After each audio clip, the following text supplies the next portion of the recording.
গণতান্ত্রিক রাজনৈতিক দলগুলো প্রতিনিধিদের উপস্থিতিতে ৩১ দফা কর্মসূচি ঘোষণা করেছিল। তবে ঘোষিত ৩১ দফাই শেষ কথা নয়। বিএনপি মনে করে রাষ্ট্র কিংবা রাজনীতি সকল ক্ষেত্রে সংস্কার কার্যক্রম একটি ধারাবাহিক এবং চলমান প্রক্রিয়া। সুতরাং রাষ্ট্র এবং রাজনীতি সংস্কার বিএনপি ঘোষিত ৩১ দফা সংস্কার কর্মসূচির আরো প্রয়োজনীয় পরিবর্তন পরিমার্জনকেও বিএনপি স্বাগত জানায়। এমনকি কেউ যদি মনে করে একটি উন্নত এবং নিরাপদ বাংলাদেশের জন্য আরো নতুন রাজনৈতিক দলের প্রয়োজন রয়েছে, তাতেও দোষের কিছু নেই। কারণ শেষ পর্যন্ত জনগণের চূড়ান্ত সিদ্ধান্ত নেবে। জনগণ তাকে সমর্থন জানাবে কিংবা তাকে সমর্থন দেবে না, এটি তাদেরই চূড়ান্ত বিষয়। এ কারণে বিএনপি বরাবর জনগণের ভোটের অধিকারের উপর জোর দিয়েছে।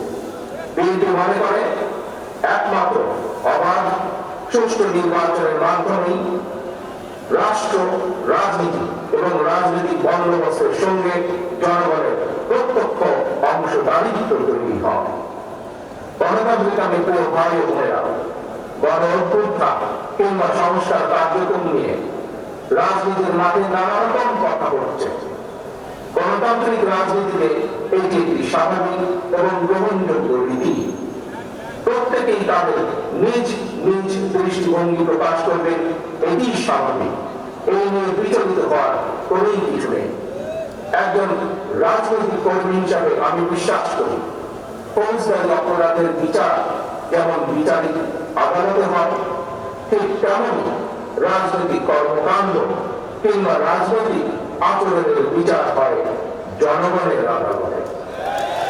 আমি আগেও বলেছি, আজ আবারও আপনাদের সামনে বলতে চাই, ক্ষমতার পরিবর্তন মানে শুধু রাষ্ট্র ক্ষমতার হাত বদল নয়।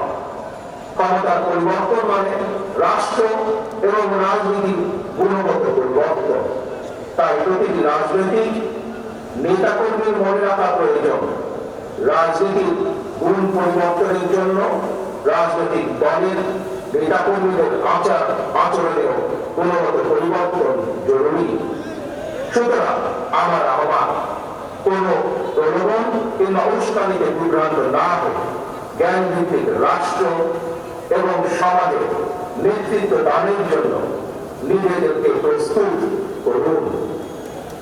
গণতান্ত্রিক প্রিয় ভাই ও বোনেরা, হাজারো শহীদের রক্ত স্নাত এই রাজপথে আজ আপনাদের এই স্বতঃস্ফূর্ত উপস্থিতির অর্থ জনগণের কাঙ্ক্ষিত বৈষম্যহীন বাংলাদেশ গড়ার এই যাত্রা পথে বাংলাদেশের পক্ষের শক্তিকে আরো কিছু পথ পাড়ি দিতে হবে। তবে সেই পথ অবশ্যই নয় সন্ত্রাস, সংঘর্ষ, প্রতিশোধ কিংবা প্রতিহিংসা, বরং সেই পথ হবে ধৈর্য, সহনশীলতা এবং সমঝোতা। প্রিয় ভাই বোনেরা, সবশেষে বলতে চাই, সংস্কার কার্যক্রমের পথ ধরে নির্বাচনী রোড ম্যাপে উঠবে আমাদের প্রিয় বাংলাদেশ। সুতরাং আসুন আমরা সবাই কাজের মাধ্যমে জনগণের বিশ্বাস, জনগণের ভালোবাসা অর্জন করি। জনগণকে সঙ্গে রাখি, জনগণের সঙ্গে থাকি। আল্লাহ হাফেজ। বাংলাদেশ জিন্দাবাদ, বাংলাদেশ জাতীয়তাবাদী দল জিন্দাবাদ। ধন্যবাদ মাননীয় প্রধান অতিথি।